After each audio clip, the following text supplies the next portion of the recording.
تخيل معايا عالم بائس عايش في رعب ملوش نهاية. اليابان بالتحديد بقت مسرح مفتوح وحلبة صراع لوحوش عملاقة مرعبة اسمها الكايجو، وفي وسط كل الدمار والرعب ده عندنا امل وحيد، درع البشرية الواقي قوات الدفاع. بس استنى عندك، قصتنا مش بتبدأ من عند الأبطال اللي واقفين في الخطوط الأمامية والكاميرات بتصورهم. قصتنا بتبدأ من القاع المظلم أثناء ظهور كايجو عملاق مخيف بيهاجم المدينة. دمار شامل في كل حتة والمباني بتنهار على اللي فيها، وفجأة في وسط حالة الياس دي بتتدخل الفرقة الثالثة من قوات الدفاع، وهنا بنشوف الفخامة والعظمة بتتجسد في الكابتن ميناشيرو. بتسحب سلاحها المدفع الفتاك، مدفع قوته التدميرية مرعبة، طلقة واحدة بس بتشق السما وبتخترق جسد الكايجو العملاق وبتحوله لأشلاء بتتناثر في الهواء. تعالوا بقى نقطع المشهد الأسطوري ده وننزل بهدوء لأرض الواقع القاسي. مين اللي هينظف الفوضى دي كلها؟ كل الأحشاء الممزقة والدم واللحم المتناثر في الشوارع بحجم عمارات.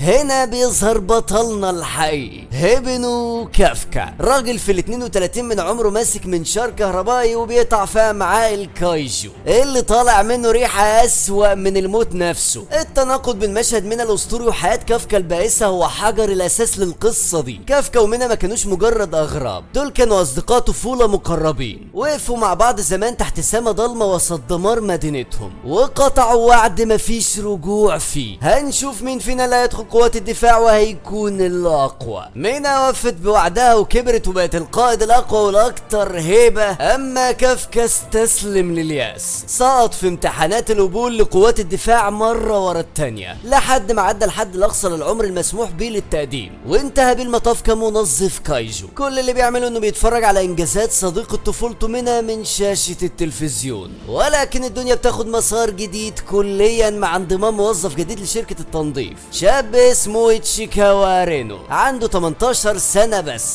كله حيوية وطموح وثقة زايدة، وهدفه من الشغل ده واضح. هيشتغل هنا فترة مؤقتة علشان يكتسب خبرة ويفهم تشريح الكايجو قبل ما ينضم رسميا لقوات الدفاع. في البداية رينو بيبص لكافكا بنظرة استخفاف واضحة، معتبره راجل فاشل عجوز اتخلى عن حلمه ورضى يعيش في القاع ويقبل بالفتات. بس النظرة المتعجرفة دي بتتغير بسرعة لما رينو بينزل الميدان لأول مرة ويواجه الرعب الحقيقي لتنظيف أمعاء الكايجو والريحة البشعة اللي بتخليه يجيب اللي في بطنه فورا. بيدرك قد ايه الشغل ده صعب وشاق، وازاي كافكا بيعملوه بابتسامة وصبر واحترافية. كافكا ما بيزعلش من غرور رينو، بالعكس بيعلمه اساسيات الشغل، وده بيخلي رينو يحترمه غصب عنه. والاهم من ده كله، رينو بيقول لكافكا معلومة عابرة بس بتقلب حياة بطلنا رأسا على عقب. قوات الدفاع رفعت الحد الأقصى للعمر المتقدمين ل 33 سنة. الكلمة دي بتنزل على كافكا زي الصاعقة المدوية. هل لسه في أمل بجد؟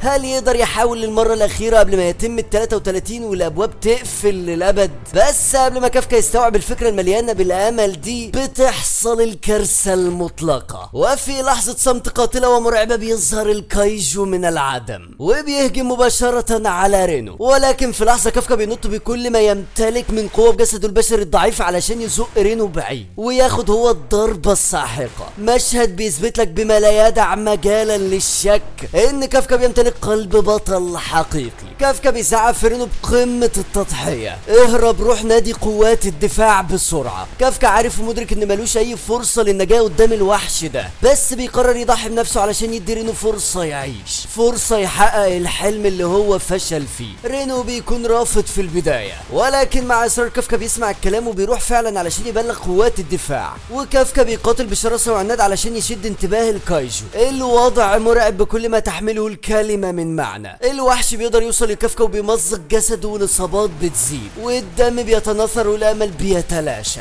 وفي اللحظة اللي كافكا بيظن فيها ان دي نهايته الحتمية وانه هيموت كمنظف نكرة من غير ما يوفي بوعده لمنى، بيحصل شيء ما كانش في الحسبان. رينو بيرجع لكافكا وبيقول له انا بلغت قوات الدفاع ورجعت دلوقتي علشان اقف جنبك، ولكن الاتنين دلوقتي في مواجهة الموت الحتمي ايد بايد. وفجأة بوم، طلقة مدفعية مرعبة بتشق الهوا وبتمسح الوحش من الوجود. ايوه هي الكابتن هاشيرو مينا وفرقتها التالتة وصلوا في اللحظة الحاسمة بالظبط. نظرة عابرة من مينا لكافكا اللي واقع على الارض وصاحبنا في حالة صعبة جدا. بينقلوا للمستشفى وكافكا مذهول من قوة مينا وبيقول انها تفوقت عليه بمراحل. بيتكلم مع رينو وبيقول له لولا وجودك كان زماني ميت، انت كنت رائع يا كافكا. وفي اللحظة دي بتنكسر اخيرا كل الحواجز وجدران الخوف والتردد جوه كافكا. بيقرر يرمي الماضي ورا ظهره وبيحلف انه هيحاول لمرة اخيرة هيطارد حلمه بكل قوته ويحاول يقف جنب مينا زي ما وعدها وهم اطفال. الجو بيمتلئ بالامل والمشاعر الايجابية الخالصة. بس حاسب يا معلم، احنا هنا بنتكلم عن انمي كايجو. تفتكر ان الموضوع هيخلص بالشكل ده؟ اثناء ما كافكا بيفكر في الموضوع بيظهر فجأة مخلوق غريب في الأوضة. مش كايجو عملاق، لا كايجو صغير قد الحشرة بيطير في الهواء. والأغرب والأرعب من ده كله إنه بيتكلم. المخلوق بيبص مباشرة لكافكا بعيون مخيفة وبيقول له بصوت مرعب بيقشعر البدن ليه: لقيتك. قبل ما كافكا يلحق يعمل اي ردة فعل او حتى يصرخ، المخلوق الغريب ده بينقض وبيطير زي السهم جوه بق كافكا. رينو بيسمع صوت غريب فبيشيل الستارة علشان يتفاجأ بتحول كافكا لوحش من وحوش الكايجو. الاتنين بيصرخوا من الصدمة ومش فاهمين ايه اللي بيحصل. وفجأة بيظهر راجل عجوز بيلمح الكايجو وبيبلغ فورا عنه. بيفتكروا اللي حصل في الوحش من قوات الدفاع اللي بالفعل بدأوا في التحرك. ورينو بيقول حاول تبتسم ليه علشان يعرف انك طيب، لكنه بيخرب الدنيا اكتر بمنظره المرعب ده. بيحاول يطمن على العجوز لكنه بيكتشف ان قوته مرعبة. بمجرد ما بيلمس الجدار بيتفرتك. مصيبة وحلت علينا. الكل كده هيفهم ان هو هجوم فعلا. بيحاولوا انهم يفتحوا الشباك علشان يهربوا لكنه برضه بيدمروا. مش عارف يتحكم في قوته نهائيا. وهم بيهربوا بيسمع كافكا صوت كايجو جاي من تحت الارض. الوحش من نفس النوع اللي هاجمهم، وقوات الدفاع بتعرف ان في كايجو تاني ظهر. بيتقسموا الفرقتين، واحد ورا صاحبنا والتاني للكايجو اللي ظهر. رينو بيقول ان دي فرصتنا نهرب وهم مشغولين. في الوقت ده بيكون الوحش هاجم على منطقه ودمرها، وهناك بتكون في بنت بتبكي وبتحاول تخرج امها من تحت حجر كبير. الوحش بيهجم عليها في الوقت ده وبيدمر المكان، ولكن بيظهر بطلنا وبيطير الوحش بلكمه واحده. بيتكلم مع البنت وبيحاول يطمنها ولكنها بتكون خايفه منه. فبيقول لرينو خلي بالك منها. ورينو بيقول له انت هتعمل ايه؟ فبيقول له هستخدم كل قوتي في هجوم واحد. وبالفعل بلكمة واحدة خارقة بيحول الوحش لأشلاء. يخرب بيت الجمدان في المشهد ده. البنت بتكون خايفة منه فبيقول لها ما تقلقيش انا همشي وقوات الدفاع هتيجي دلوقتي. لكن وهو ماشي البنت بتقول له شكرا ليك. وقتها بيفتكر حلمه وبيقرر انه مش هيتخلى عنه وهيستخدم قوته علشان ينضم لقوات الدفاع. وفي الوقت ده بيقدر كافكا انه يتحكم في قوته وبيرجع لشكله الطبيعي. بعد كده بتوصل منها وفريقها للمكان وهي مصدومة من المنظر. بتسأل البنت عن اللي حصل والبنت بتفتكر وبتكون خايفة فبتطمنها وبتقول لها ما تخافيش انا هبيد كل وحوش الكايجو. البنت بتفرح لكنها بتقول لها ممكن توعديني ما تأذيش الكايجو الطيب؟ مينا بتتصدم والبنت بتكمل كلامها وبتقول الكايجو ده هو اللي انقذنا. في حاجة غلط.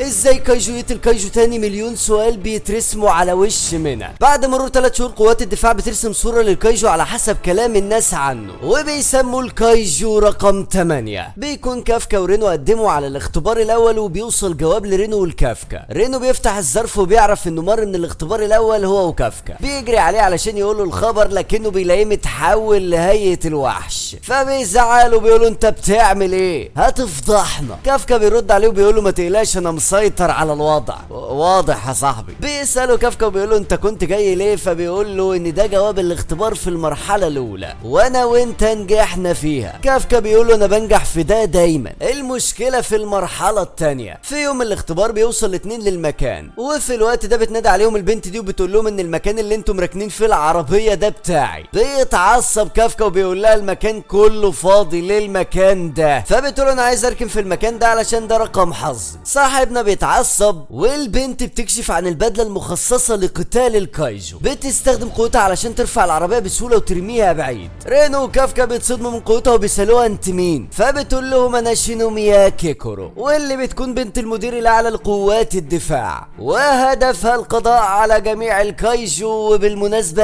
انا شم ريحة الكايجو منك. رينو بيلحق الموقف وبيقول لها ده بس علشان احنا شغالين في تنظيف بقايا الكايجو. كافكا بيروح يشيل العربيه علشان يعدلها وبيعرف عن نفسه وبيقول لها افتكري اسمي. البنت بتكون مصدومه ازاي قدر يعمل كده بقوته الشخصيه من غير البدله، وبتتحمس وهي بتقول ان شكل الاختبار ده هيكون ممتع. بيبدا الاختبار وكافكا بيكون صفر لياقه بدنيه ومركزه بيكون 219 من 225. البنت اللي اتحداها بتكون في المركز الخامس وبتيجي تستهزأ بالكلام اللي قاله. انت قلت افتكري اسمي صح؟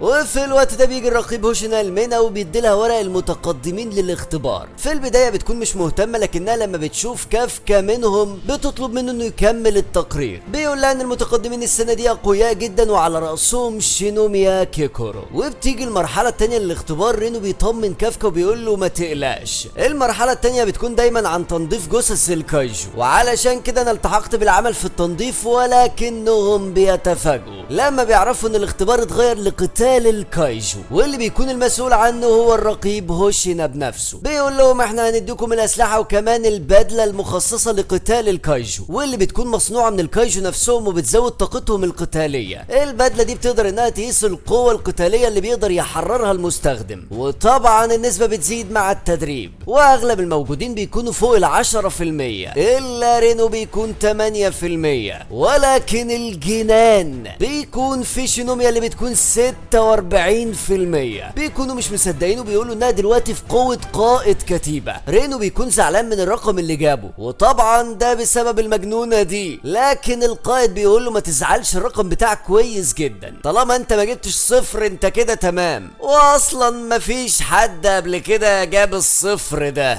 الراجل لسه ما كملش كلامه وصاحبنا كافكا جاب الصفر. القائد مات على نفسه من الضحك، وشينوميا بتكون مش مصدقه ان قوته صفر. طيب ازاي قدر انه يعمل كده في الباركينج؟ المهم بيبدا الاختبار الحقيقي، والاهداف عباره عن كايجو، واحد من الفئه المتوسطه وهي فئه الهونجو، و32 من الفئه الصغيره وهي فئه اليوجو. الاختبار هيكون متراقب، ولو حسوا ان في خطر على حياه حد منهم هيتم تفعيل دروع البدله، وبكده يكون فشل في الاختبار. بيبدا الاختبار وشينوميا مش سايبه حاجه لحد، شغاله تموت في كل الوحوش، وكافكا مش قادر يشيل سلاحه اصلا، ورينو بيفضل معاه علشان يحميه. وكافكا في الوقت ده بيعرف ان منها بتتابع الاختبار. يا دي المصيبه. بيبدا كافكا يستخدم عقله في تحليل الوضع، وبيسأل رينو تفتكر هم ليه بيراقبوا كل واحد فينا، وهم يقدروا يعرفوا عدد الكايجو المقتولين من كل واحد عن طريق المستشعرات. الموضوع مش عدد الكايجو اللي قتلتهم، الموضوع ازاي كل واحد هيقدر يتصرف في ارض المعركه ويحلل الموقف صح ويتكيف عليه. وفي الوقت ده بيقرر انه يستخدم المتاح علشان يتكيف على الوضع. بيرمي السلاح اللي مش عارف يشيله وبيستخدم مسدس صغير، وبيقرر انه هيدعم الاخرين في قتل الكايجو. كافكا عنده خبره كبيره بسبب شغله في تنظيف الوحوش، فبيكون عارف فين نقاط الضعف في اغلب الوحوش. الباقيين بيكونوا بيعانوا مش عارفين يقتلوا الكايجو ده، فبيقول لهم على نقطه ضعفه اللي هي عند بطنه، وبالفعل بيفجروه. خلاص الحل بقى موجود، وهو توجيه الاخرين وتمرير خبرته ليهم. ولكن المفاجاه بيخرج وحش وبيصيب كافكا اللي بيطير بعيد، ودي مصيبه طبعا، لان كده هتتفاعل دروع البدله وهيتم اقصائه، والحلم كده هيتبخر. كافكا بيحاول يقاوم علشان منى اللي بتتفرج عليه، وفي الوقت ده بتتدخل شينوميا اللي بتخلص على الكايجو، بتقول له طالما انا في ارض المعركه مفيش حد هيموت.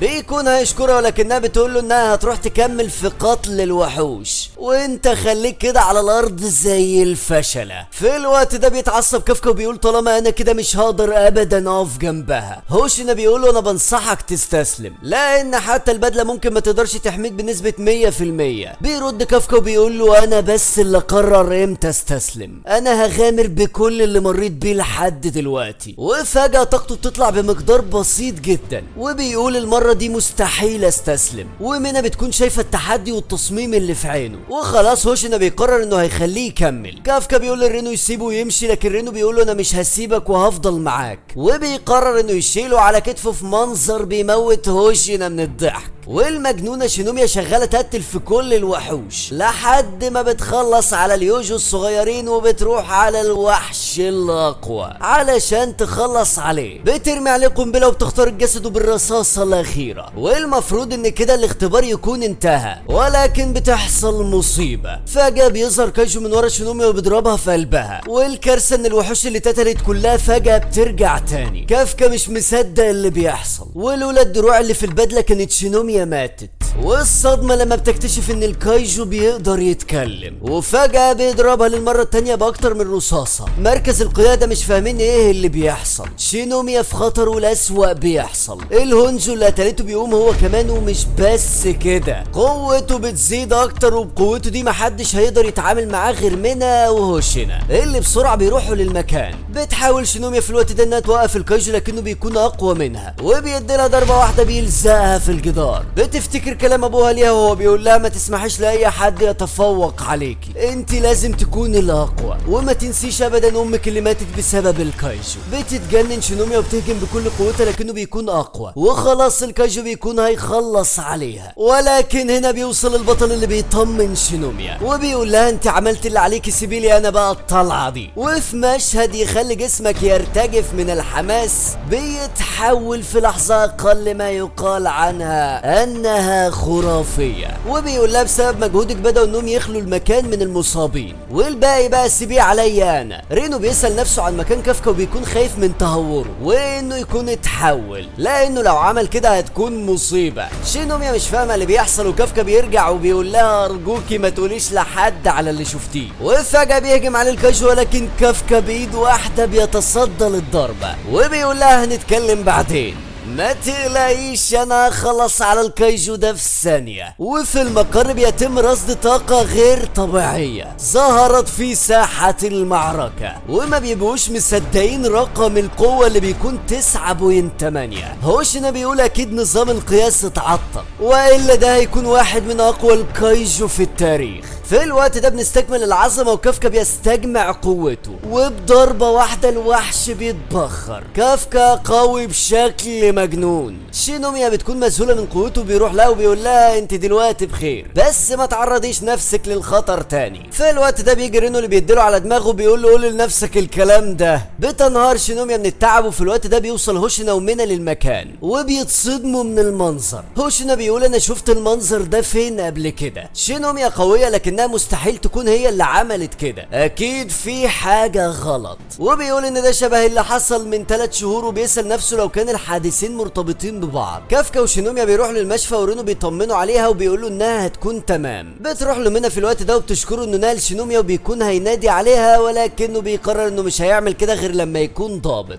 بنروح لشينوميا اللي بتفوق بيدخل عليها هوشينا اللي بيقول لها انهم قدروا يخلصوا على الوحوش اللي عادوا للحياة، وده لانها خلصت على الهونجو. لكنه بيلاحظ تردد على وشها، فبيقول لها هو مش ده اللي حصل ولا ايه؟ فبتفتكر كافكا وبتقرر انها تنسب قتل الهونجو لنفسها علشان تحميه. الكايجو اللي ظهر في الاختبار بيكون بيسمع الاخبار اللي بتقول ان مفيش حد مات في الحادث، وبيكون مش مصدق اللي بيحصل ده. بيتصل عليه اصحابه، والمصيبه انه بيطلع متخفي في شكل بشري من عمال تنظيف الوحوش اللي هم اصحاب كافكا، واللي بيكون في الوقت ده خايف ومستني نتيجه الاختبار. وفي الوقت ده بتوصل النتيجه، الاتنين بيكونوا قلقانين، وكافكا بيقول مهما حصل دي فرصتي الاخيره، وبيفتح الظرف. ولكن بينتقل المشهد من غير ما نعرف النتيجه. بنروح لحفل التجنيد والكل بيكونوا موجودين ما عدا كافكا، والكل بيسالوا عليه. بتدخل مينا في الوقت ده وبتطلب من شينوميا انها تطلع علشان تلقي كلمه بالنيابه عن الدفعه، وبتشكرها لانها هزمت الوحش وانقذت زملائها. ولكنها بتكون متضايقه وبتقول مش انا اللي هزمته، اللي هزم الوحش هو كافكا. وبتكون متضايقه انه مش موجود لان عندها اسئله كتير عايزه تسالها ليه. في الوقت ده بيدخل بطلنا الفشيخ.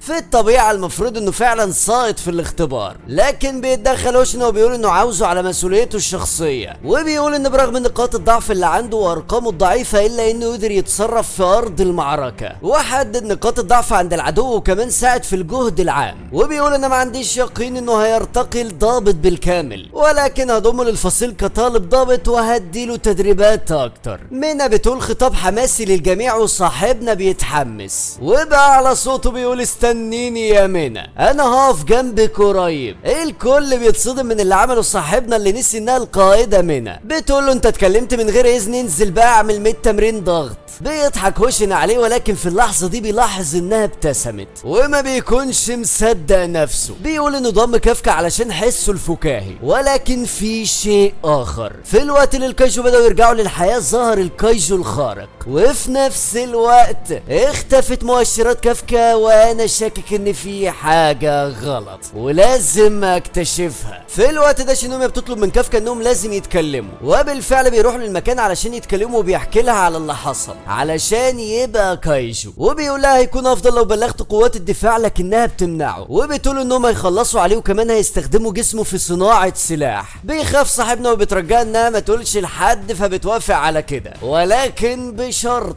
لو اكتشفت انه هيأذي البشريه هتخلص عليه بنفسها. بيصدمها بردة فعله وبيقول لها انا هعتمد عليكي وقتها. وبيبدأ التدريب الحقيقي علشان يجهزوا للانضمام لقوات الدفاع. رينو قوته بتزداد وبيوصل ل 18%، والكل قوتهم بتزداد، ولكن الاكثر تطورا بينهم هي شينوميا كيكورو اللي بتوصل ل 55%. ولكن صاحبنا كافكا بيكون فرحان انه وصل ل 1%. هوشينا بيقوله لو فضلت على المستوى ده انت هتطرد من الفريق في خلال 3 شهور. بيستمر التدريب وكافكا بيجمع معلومات لحد وقت متاخر. بيدخل عليه هوشينا وبيقول له على فكره الراحه جزء من العمل برضه. فبيقول له كافكا انا مش هينفع انطرد. فبيقول له ده علشان القائده منى. ها بيتحرك صاحبنا وبيقول له انت عرفت منين؟ فبيقول له انت مش قلت لاصدقائك اي حاجه بتتقال هنا بتتسجل؟ فبيقول له انه وعد منى انه هيقاتل جنبها. ايوه يعني انت عايز تاخد مكاني كرقيب؟ فبيقول له ايوه انا هبذل كل جهدي علشان احقق ده. هوشينا بيتشل من كلامه. بيديله المفتاح وبيقول له قدامك ساعتين تخلص فيهم وتطفي النور وتقفل الابواب وتمشي، وبالمناسبه انا مش هخليك تاخد مكاني جنبها، وكمان ما ينفعش تبقى قريب من باقي زملائك، انت ما تعرفش ايه اللي ممكن يحصل لهم في ارض المعركه. في الوقت ده بيضرب جرس الانذار وبيقول هوشينا انا مش قلت لك يلا بينا جه الوقت لمهمتكم الاولى. الجيش بيبدا في اخلاء المواطنين، والهونجو بيكون تحت الارض وخارج للتكاثر، واول ما بيخرج بيظهر عدد كبير من اليوجو حواليه. بيتم وضع الخطه منها تتكفل بالهونجو الكبير وبقيه الفرقه تهتم باليوجو الصغيرين. هوشينا بيتكلم مع فرقته بيقول لهم جاء وقت اصطياد الكايجو، ولما بيوصلوا هناك بيقول لهم على الخطه، وهي ان النقيبه منها هتتكفل بالهونجو، ولكن في مشكله انه بيخرج عدد كبير من اليوجو ومهمتكم انكم تمنعوا اي واحد منهم من الهرب، طبعا علشان انتم مستجدين فهتكونوا في الصفوف الاخيره، ولكن ده معناه انكم الخط الاخير في الدفاع. مهما كانت نقاطكم في التدريب عاليه فالموضوع في ارض المعركه مختلف.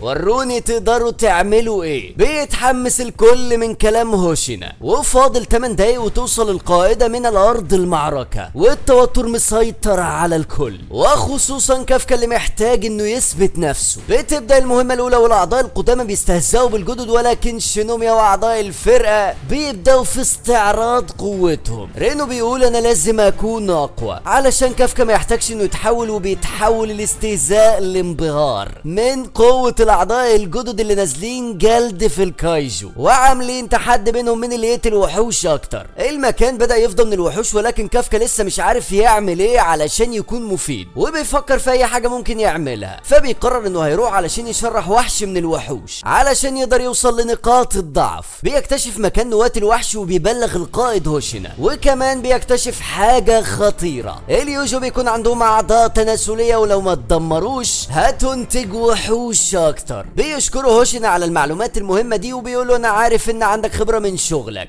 ولكن مجهودك في الدراسه جاب نتيجه. احسنت يا كافكا. كافكا بيكون مبسوط جدا انه ساعد الفريق. بيتم مشاركه المعلومات مع باقي الضباط، وبيبدا الهجوم الساحق على الهونجو. القوات كلها بتنسحب علشان جاء وقت الهجوم من القائده منى، اللي بتبص لكافكا وبتقول له ده انا دلوقتي. بترفع القوه القتاليه ل 96% وبتطلق رصاصه بتخترق جسد الهونجو. شينوميا بيقول الكافكا دي بقوة الشخص اللي انت عايز تقف جنبه. النواة بتكون لسه سليمة فبتعمر الطلقة التانية وبتطلق على الوحش اللي بينهار على الارض، ولكنها بتكمل ضرب فيه. وكافكا مذهول من اللي شايفه. بيجي له هوشينا وبيقول له انت عايز تستسلم ولا ايه؟ علشان تقف جنبها لازم تكون في نفس قوتها. فبيقول له كافكا يعني انت تقدر تعمل كده؟ فبيرد عليه هوشينا وبيقول له مستحيل، قوة المحررة مش قوية زيها في الاسلحة بعيدة المدى، وعلشان كده ما اقدرش اطيح بالكبار، لكن لو تعلق الموضوع بالاعداء الصغيرين او متوسطي الحجم. وفي الوقت ده بيهجم عليه وحش، ولكن هوشينا بيشرحه لقطع في لحظة وبيكمل كلامه ولا كأن في حاجة حصلت اصلا. انا افضل منها في ده. سلاح هوشينا هو الكاتانا، وواضح جدا قوته الرهيبة في استخدامه. بيطلب من كافكا انه يستعد وبيقوله المعركة الحقيقية بدأت.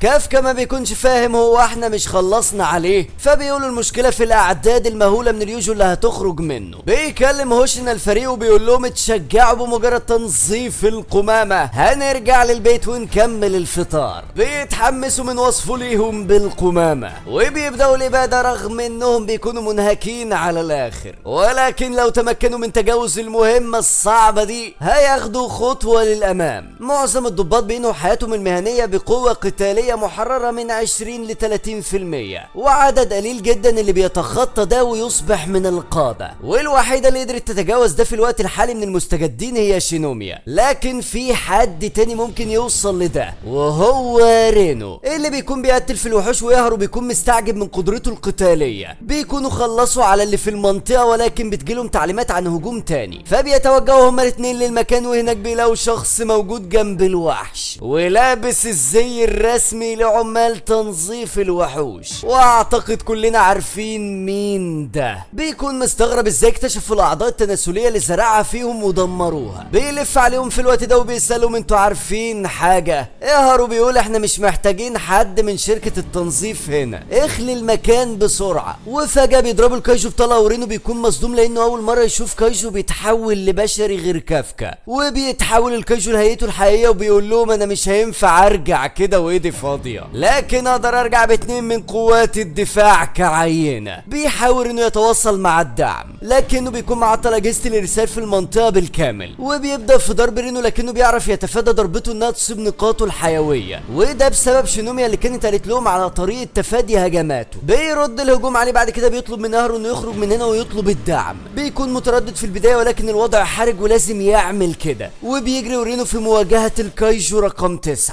وبيتشجع رينو محاولا ايقاف الكايجو. ايهارو مش مصدق قوة رينو اللي كان بيتنافس معاه، وبيسأل نفسه ازاي اتغير كده، انا بكرهك يا رينو. وده بسبب انه كان واقف عند مستوى قوة 20%، ورينو كان مستمر في التفوق عليه. رينو بيكمل في مهاجمة الكايجو لكنه بيكون سريع جدا، وبيقول له انت عارف عني بعض الاشياء لكن دي حاجة انت ما شفتهاش قبل كده. وبيهجم عليه ولكن يهرب بيرجع في الوقت ده، وبيقول لنفسه لا انا مش بكره رينو، انا اللي ما اتغيرتش نهائي لاني ضعيف ومحتاج للحماية دايما، لكن المرة دي انا اللي هحميك يا رينو. الكايجو بيرد عليه وبيقول له انا مش واثق في الكلام ده، انت فاكر انك ممكن تساعده؟ ما فيش اي كائن حي او ميت يقدر يخرج من الفضاء ده من غير اذني انا. بيهجموا عليه بكل قوتهم والكايجو بيكون بيستهزأ بيهم. يهرب بيقدر يتفادى هجمته وكمان بيقدر يصيب الكايجو، ورينو بيستغل الفرصة وبيشحن قوته وبيبدأ يخرم في الوحش لكن من غير اي فايدة. الكايجو بيكون عمل جدار من الجثث واستخبى وراه، وبيخرم هو رينو اللي بيسقط على الارض. بيروح تقرير لهوشينا ان الاتصال مع رينو ويهرب وتقطع. شينوميا بتقول لكافكا ان الكايجو رقم 9 موجود في المكان، فبيكون خايف على رينو ويهرب. في الوقت ده رينو بيكون مصاب اصابات خطيرة جدا، بيحاول انه يقاوم لكن الكايجو بيكون هيخلص عليه. يهرب بيحاول يوقفه لكن من غير اي فايدة، وبيديله رصاصة بيسقطه على الارض، وبعد كده بيلف على رينو وبيبدأ يخلص عليه ببطء. يهرب بيحاول يوصل لسلاحه ولكن للاسف السلاح بيكون فارغ. بيلف عليه الوحش وبيقول له انا انتهيت منه ودلوقتي دورك. في الوقت ده يهرب بيستغيث وبيقول اي حد ينقذ رينو، وهنا بيظهر كافكا ليلبي النداء. بضربة واحدة بيطير الكايجو رقم 9 اللي ما بيكونش فاهم ايه اللي بيحصل وما بيستوعبش ان راسه انفصلت عن جسده. بيروح لرينو بيقول له انا اسف اني اتأخرت عليك. رينو بيقول له انا ضعيف جدا لاني ما قدرتش امنع تحولك. رقم 9 لسه حي وبيقول له انت بقى الكايجو رقم 8. بيسيب كافكا رينو بيقول له انا اسف شكل الموضوع هيطول شوية، سيب البدلة تشفي الجروح اللي عندك. بيقول له رينو خلي بالك من نفسك، فبيقول له ما تقلقش وسيب الباقي عليا. الكايجو بيقول انا ما كنتش متوقع انك بالقوة دي، انا عايز جثتك علشان استخدمها. وفجأة بيستخدم قوته الحقيقية وبيتعصب كافكا اللي بيكون اقوى منه بكتير، بيهينه بالمعنى الحرفي للكلمة. الكايجو مش مصدق اللي بيحصل، ازاي الشخص ده بالقوة دي مش قادر يتجدد من سرعة الضربات، وبيقول انا لازم انسحب دلوقتي. لكن على مين؟ كافكا مش سايب له فرصة للهرب، بيجمع قوته الرهيبة وبيديله لكمة خارقة. خلاص الكايجو على الارض ونواته ظاهرة، وبيوقف كافكا قدامه بكل فخامة. فاضل انه يدمر النواة ويكون انتهى، ولكن بتظهر خوازيق بشرية من تحت الارض بتبلغ المقر انهم اكتشفوا ان في كايجو تاني. كافكا في مصيبة دلوقتي، والمصيبة الاكبر ان الكايجو رقم 9 بيستغل الفرصة وبيحاول يهرب، وبيضرب رصاص على الخوازيق علشان يشتت انتباه كافكا اللي بينقذهم. ورقم 9 بيقولوا انت ليه بتتصرف زي البشر مع انك كايجو؟ الى اللقاء يا رقم 8. بيحاول كافكا يهرب قبل ما يقبضوا عليه، ولكن حظه السيء بيوقعه في ايد بشري خطير جدا، انه هوشينا سيشيرو يا سادة. المصيبة بيبلغ المقر انه تقابل مع الكايجو رقم 8 والكل مصدوم، وهوشينا فاكر ان رقم 8 هو اللي عمل كده في رجالته، وبيبدأ الالتحام مع كافكا اللي بيكون مش عاوز يأذيه. ولكن هوشينا قوي بشكل مجنون، بيستخدم كل قوته اللي بتوصل ل 92% علشان يخلص على رقم 8 بسهولة. كافكا ما بيكونش عارف ايه اللي ممكن يعمله، مش هينفع انه يستخدم قوته ضد هوشينا اللي بيفاجئه بضربات سريعة جدا. بيكتشف كافكا انه لو كابح نفسه مش هيعرف ينجو من الوحش اللي قدامه ده اللي بيستمر في تسديد ضربات سريعة جدا، لدرجة انه مش قادر يستخدم التصلب الجسدي علشان يقدر يحمي نفسه. جروح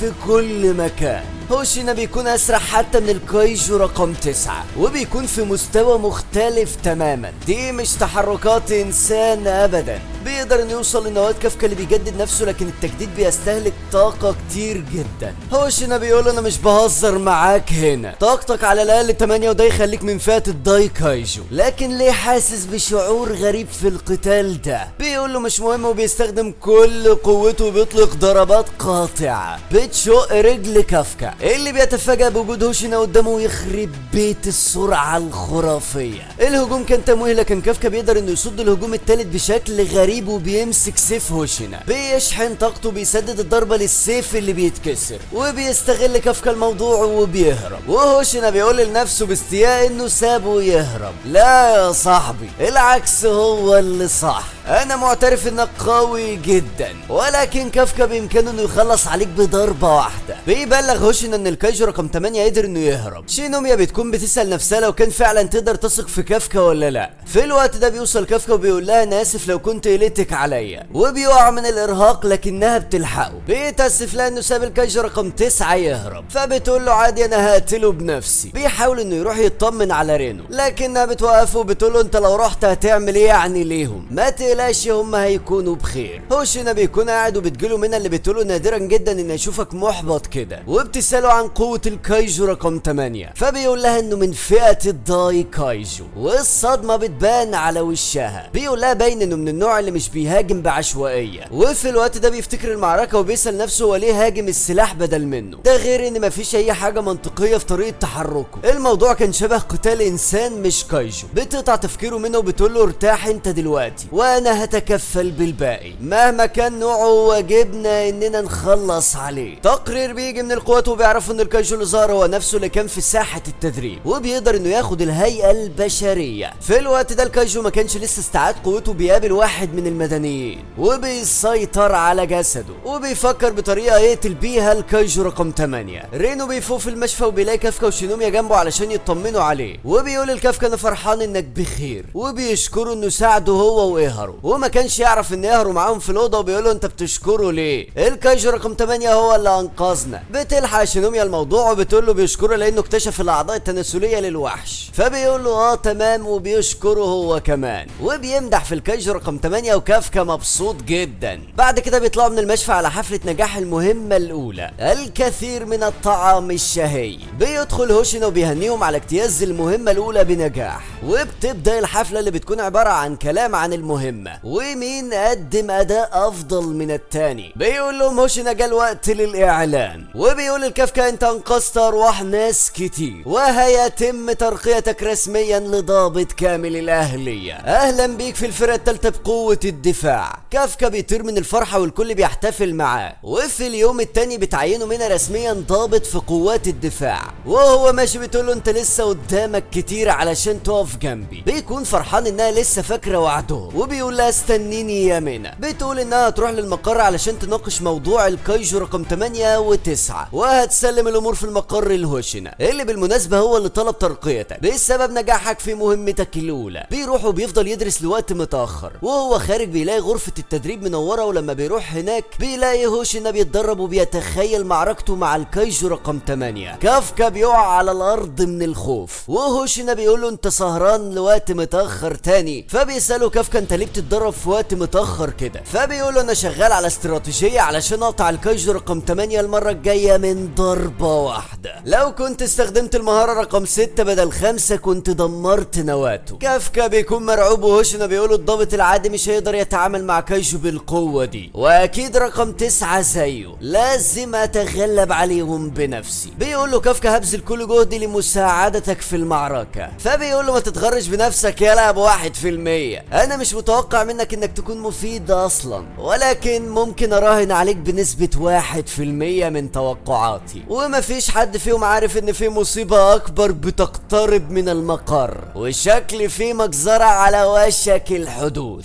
هوشينا بيكون بيبحث في امر الكايجو رقم 8 وبيفتكر الكايجو رقم 9 اللي بيقدر يتكلم وبيتحول للهيئه البشريه، ومش فاهم ايه اللي بيحصل للكايجو. في الوقت ده كافكا كان واقف لوحده على السطح وبيفتكر كلام هوشينا وثقته فيه، وبيقول له انه مش هيخيب ظنه. وهو راجع فجاه بيشوف السما بتمطر كرات من النار. الكل بيصحى على المصيبه دي، وفي غرفه العمليات بيكتشفوا ان في مجموعه كبيره من الكايجو بتهاجم من السماء، وكل الكايجو من فئه الهونجو المتوسطه. بيرتدي هوشينا بدلته وبيمر قواته بالتحرك. وفي الوقت ده كافكا بيكتشف حاجه غريبه، الكايجو من النوع ده ما بيهاجمش ابدا في جماعات، وده معناه ان في حد بيوجهه. مصيبه وحلت على الجميع. كايجو ذكي بيقدر انه يسيطر على اعداد كبيره من الكايجو، وكمان بيحط خطه لده، الدمار في كل مكان. بيتكلم قائد الكايجو مع هوشينا وبيساله اذا كان هو اقوى فرد في المكان ده، فبيقول له بما ان القائده منى مش موجوده في المكان يبقى ايوه انا الاقوى. بيرد عليه الكايجو بيقول يبقى انت فريستي الاولى. المقر بيقيس قوه الكايجو اللي بتكون 8.3 يعني من فئه الداي كايجو. هوشينا بيكون بيدي التعليمات للمقر ولكن بيهجم عليه قبل ما يكمل كلامه. بيتفادى هوشينا الضربه لكنه بيتفاجئ ان الكايجو جاي بسرعه من وراه وعلى وشك تسديد لكمه لكنه بيقدر يتفاداها. وبيقول هوشينا للمقر انا اللي هتعامل معاه. بيصيح الكايجو بيتفاعل معاه باقي الوحوش وفجاه بيهجم على هوشينا. معركه طاحنه بينه وبين الكايجو اللي جلده بيكون قوي واصلب من رقم 8. تنانين الكايجو بيكونوا اقوياء جدا كمان والضربات ما بتاثرش فيهم. وفي الوقت ده بيتدخل كافكا بمعلوماته وبيقول ما تضربوش من المقدمه، النوع ده صلب في المقدمه هاجمه من الظهر. بيبداوا في تنفيذ التعليمات، واحد هيشتت التنين والتاني هيهجم عليه من الخلف، ولكن فجاه بيظهر تنين تاني وبتفشل الخطه. الكايجو بيتعاونوا مع بعض، ولكن في الوقت ده بتوصل بطله الدفعه بسلاحها الجديد وبتقول الموضوع سهل جدا، هنستخدم القوى الغاشمه في تدميرهم. برغم ان الاسلحه الخاصه بتتصنع للقاده فقط، الا ان شينوميا قوتها كانت مختلفه وصنعوا لها سلاح خاص بيها وانضمت للقوات الاساسيه. السلاح مصنوع من اقوى وحوش الهونجو وليه قدرات خاصه بتتماشى مع اسلوبها في القتال. سلاح مدمر بتستخدم قدراته الرهيبه في تدمير الكايجو. بيهجم عليها وحش تاني لكن بيتدخل رينو وبيسقطه ارضا. شينوميا بتكون منبهره من تطوره وبتخلص على الهونجو، بتقول لرينو انا عايزاك تدعمني، لو تقدر. هوشينا بيكون لسه بيقاتل الكايجو الاحمر اللي بيكون قوي بشكل صادم جدا، والاكبر من كده انه مستمتع بالقتال، وبيقول لهوشينا ان معظم الكايجو ما بيقدروش يواجهوه زي ما هو بيعمل دلوقتي. انا لا استطيع الانتظار لاستولي على جسدك، وبيهجم عليه بضربة بالطيار وبعيد. ولكن المفاجأة انه اخد دراعه في السكة. يخرب بيت الجنون اللي انت فيه يلا. بيبدأ المجنون القتال بجدية وبتوصل قوته ل 92%، وفي الوقت ده بتكون واحدة من الضباط على وشك انها تصاب بطلقة. كافكا بيجري عليها وبيحاول جزء منه علشان يقدر يلحقها، وبالفعل بيلحقها، لكن الهونجو بيهجم عليه تاني. ولكن المرة دي بتتدخل شينوميا والقوات بتبدأ في الانتصار، واعداد الكايجو بتقل. بنرجع للمعركة الاكبر بين هوشينا والكايجو الاحمر. هوشينا مسيطر على الوضع بسرعته الخارقة، وشغال تقطيع في اطراف الكايجو اللي بيقولوا الموضوع بقى ممل، لاني عارف انت بتخطط ليه. ولكنه بيتفاجأ بضربة بتشق صدره. سرعة التجديد رهيبة عند الكايجو، ولكن سرعة هوشينا في التقطيع اكبر بكتير. بيتعصب الكايجو، بيهجم بضربات اعنف على هوشينا اللي مستمر في التقطيع، والنواة بتظهر اخيرا. بيستخدم التقنية رقم 6 وبيقطع جسم الكايجو، والكل فرحان وفاكرين انه خلاص خلص عليه. وفجأة قدرة كافكا على الرصد بتشتغل حتى وهو مش متحول من قوة الطاقة الرهيبة. وقابل يا معلم، الوحش بيتضخم بشكل مرعب وبيستخدم قدرته وبينشر بخار حار جدا. بيجبر هوشينا على الانسحاب، وقوة احتماله بتوصل ل9، وبيظهر الشيطان الاحمر بشكله المرعب. وللاسف هوشينا ما بيقدرش يتعامل مع الوحوش بالحجم ده. بيحاول انه يطلع باي شكل، ولكن مفيش اي فايدة. بتكون خطته انه هيستخدم سرعته علشان يوصل للنواة، لكنه بيكون وصل لحدوده. الكايجو بيهجموا عليه بانفجارات بتعمل ستار دخاني، فبيستغل ده علشان يطلع لمكان عالي بسرعة، وبينط على الكايجو اللي بيفتح عيون كتير في ظهره وبيطيره بعيد. وخلاص هوشينا وصل لحدوده والبدلة بتلغي الاطلاق. بيفتكر هوشينا كلام ابوه وهو بيقول له انت من 200 سنة كنت هتكون عبقري بسبب قدرتك على استخدام السيف، ولكن في العصر ده السيوف ما بقاش ليها وجود. وبيطلب منه يتخلى عن حلمه هو انه ما يفكرش يدخل لقوات الدفاع. بيندهوا عليه وهو ساقط على الارض، لكنه بيقول لهم ما تخافوش انا لسه عايش. بيقف وهو مش عارف ايه اللي ممكن يعمله، خلاص قوته صفر والكايجو شغال تدمير في كل شيء، لكنه بيختار انه يفضل يقاتل حتى النهاية. وبيهجم على الوحش. بيقولوا الكايجو انا فهمت، انت مش هتقدر تهزمني باسلحتك دي. وبيهجم عليه واحد من الكايجو اللي بينفجر فيه، وبيفتكر ابوه وبيقول له استسلم. حتى لما انضم للقوات القادة بيقولوا له استسلم، مش هينفع تقاتل بالسيف. لكن الوحيدة اللي كانت مؤمنة بقدراته هي منى. لأول مرة حد بيطلب فيها مساعدتي، ومش هينفع اخذل منى اللي ثابت القاعدة في مسؤوليتي. هوشينا بيستمر في التقطيع في كل مكان، اي تقنية يعرفها بيستخدمها، ولكن الكايجو بيقدر يمسكه خلاص على وشك انه يخلص عليه. كافكا بيقول ما قداميش حل تاني وبيفكر انه يتحول، ورينو بيقول له لا ما تعملش كده، لكنه خلاص بيكون قرر انه يتحول. ولكن في الوقت ده بتوصل القائدة منى، وبابتسامة من هوشينا اللي بيقول للكايجو انا اللي فزت. وفجأة رصاصة بتخترق جسد الكايجو وبيستمر في الاطلاق عليه بكل قوتها، ولكن قدرة التجدد عنده بتكون سريعة جدا. منى بتاخد التقرير عن مكان النواة، وهوشينا بيكمل تقطيع علشان يحاول يحد من تحركاته، ولكن مفيش اي فايدة بسبب التجديد المرعب عنده. في الوقت ده بتهجم شينوميا هي كمان، لكنها ما بتخدش الكايجو اصلا،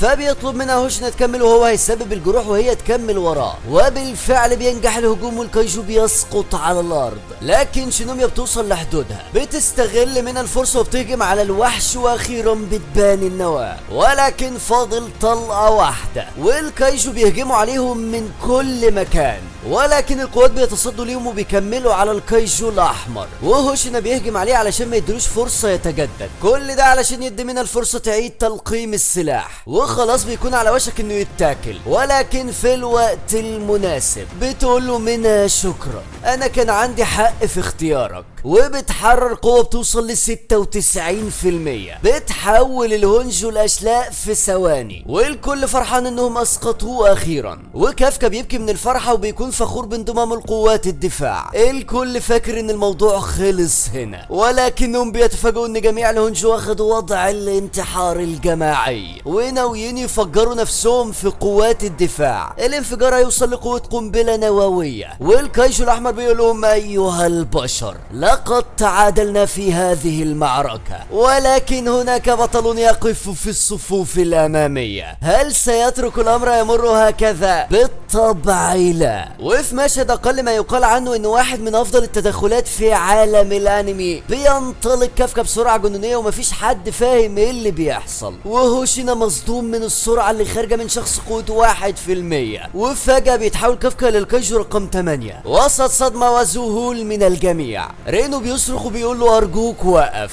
وهوشينا بيقول اعجابي بيه عمى عيني، انا ازاي ما فكرتش في الاحتمال ده. ولكن البطل بيقول انا اسف، مش هقدر اقف واتفرج والكل عملوا اللي عليهم، انا مش هسمح ان اي حد يصيبه اذى. وبينطلق بقوة جنونية باتجاه مجموعة الكايجو، بيصطدم فيهم وكأنه صاروخ، وبالفعل بيقدر يبعدهم لنقطة عالية وبيسقط هو على الارض. الانفجار بيكون مهول جدا، والكل بيفعل درعه وكافكا بيقف قدامهم بكل جمدان علشان يحميهم. الكل بخير، ولكن بنصل الى الجزء السيء. مينا بتقول كافكا لا، كايجو رقم 8 انت مقبوض عليك. بيوصل الموضوع للقادة اللي بيكونوا مختلفين في التعامل معاه، في اللي بيقول احنا لازم نخلص عليه في السر ونحوله لسلاح، وفي اللي بيقول الافضل ان احنا نستخدمه كسلاح. بيتدخل القائد الاعلى وبيقول لهم مش مهم الكلام دلوقتي، احنا نقبض عليه الاول وبعد كده نقرر. وبيؤمر الفرقة الثالثة انهم يسلموا الكايجو رقم 8. كافكا بيكون مقيد وبيفكر في كلام شينوميا انهم بيحولوا الكايجو الاقوياء لاسلحة، وبيقول ان اكيد ده اللي هيحصل معاه. في الوقت ده بيدخل عليه مينا وهوشنا وبيحاول يتكلم معاهم لكنهم بيمنعوه، وبيقول اكيد ده اللي هيحصل لان خبيت عليهم سر كبير زي ده. بيخرج وبيكون في اصطفاف لافراد الفرقة الثالثة، وما بيكونش قادر انه يبص في عين اي حد وخصوصا رينو اللي بيقول انه هو خذله. بيخرج رينو عن صمته وبيقول انا متاكد انك هترجع تاني لينا يا كافكا. صاحبنا ما بيكونش مصدق اللي سمعه، ومينا بتقول المكان هنا ما فيهوش كاميرات زي اللي في الداخل، وعلشان كده ما كانش في حد بيرد عليك.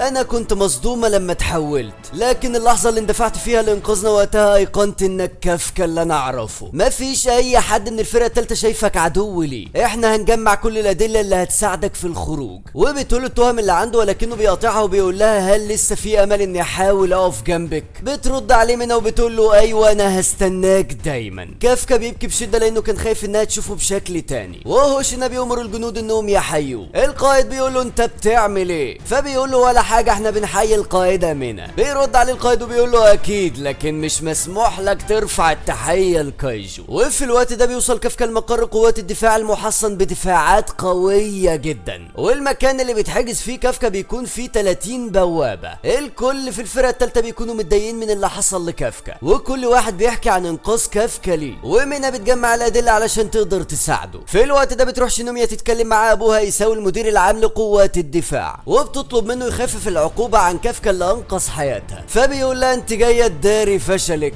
وبيوريها قلب كافكا اللي ما بيكونش قلب بشري بل نواة كايجو زي اللي قتل امك بالظبط. ولو فهمت كلامي دلوقتي امشي من قدامي. لكنها بترجع تاني رغم ده وبتقول له انا لسه واثقه فيه. بنروح لمينا اللي بتستدعي افراد الفرقه الموهوبين وبتقول لهم ان هيتم نقلهم لفرقه تانيه، وده بسبب المقر اللي اتدمر اغلبه ما بقاش يصلح للتدريب. ومع ازدياد اعداد الكايجو الاخطر واللي منهم الكايجو رقم 9 و10 المسؤولين بداوا يحسوا بالخطر، واحتمال ان في كايجو اخطر موجوده، واحتمال انهم يهجموا في نفس الوقت، والافراد الموهوبين اللي زيكم هم الورقه الرابحه وهيتم تدريبهم علشان يوصلوا لمستويات اعلى. اهرو بيكون معترض لانهم هيتفرقوا، لكن رينو بيوافق وبيقول ان طالما هتزداد قوتنا فما فيش سبب انه يرفض. بنرجع لكافكا المقيد اللي بيفكر في كلام مينا، وبيقول انه لازم فعلا يثبت انه انسان مش كايجو علشان يرجع للفرقه. في الوقت ده بيدخل المدير العام وبيقول له كافكا انا انسان مش كايجو، بيطلب منهم يفكوه، فبيقولوا له الوضع هيكون خطر كده، بيقول ايساو انت فاكرني مين؟ وبعدين كايجو طاقته من المستوى التاسع يقدر يفك القيود دي بكل سهولة، هو اللي موجود هنا بمزاجه. كافكا بيكون فاكر ان في امل للنقاش، لكنه بيرفع سلاحه عليه وبيطلق عليه النار. بيصدها كافكا وفي الوقت ده ايساو بينقض عليه وبيشيل جزء من بطنه وبيقول له مفيش بشر يقدر يتصدى الهجوم زي ده يا كايجو رقم 8. كافكا بيرد عليه وبيقول انا مش الكايجو رقم 8، انا هيبن كافكا. بيأمر ايساو انهم يخرجوا سلاحه من الشنطة، واللي بيكون سلاح قوي جدا مصنوع من الكايجو رقم 2، واللي كان كايجو بيمتلك قوة تدميرية عالية جدا. والشخص الوحيد اللي قادر انه يتحكم في السلاح ده هو الراجل اللي بيطلق عليه الجندي الاقوى في قوات الدفاع. وبيهجم على كافكا اللي بيقول انا لازم اكبح قوتي علشان اعرفه اني انسان، ولكنه بيقطع له دراعه فبيتفاعل جسد الكايجو عند كافكا غصب عنه. بيستغل ايساو انشغاله وبينقض عليه، مفيش اي فايدة. ايساو قوي بشكل مجنون وسلاح الكايجو الخاص بيه مرعب. بيفتكر كافكا كلام شينوميا عن قوة الاسلحة المرقمة، بيحاول انه يهرب ولكنه بيكتشف ان اطرافه كلها اتقطعت. خلاص الضربة القاضية، ولكن كافكا بيتحول للشكل الكامل وكمان بيفقد السيطرة على جسده. بيصرخ بصوت عالي وبيخرج منه طاقة رهيبة. شينوميا مش مصدق اللي بيحصل لكافكا، اللي بيكون عالق في ذهنه وبيحاول يقاوم سيطرة الكايجو. بينقض بسرعة رهيبة على ايساو اللي بيقول له انت ظهرت بشكلك الحقيقي. ضربات قوية ورا بعضها على ايساو اللي بيقول له لو كان ده سلاح عادي كان زماني ميت.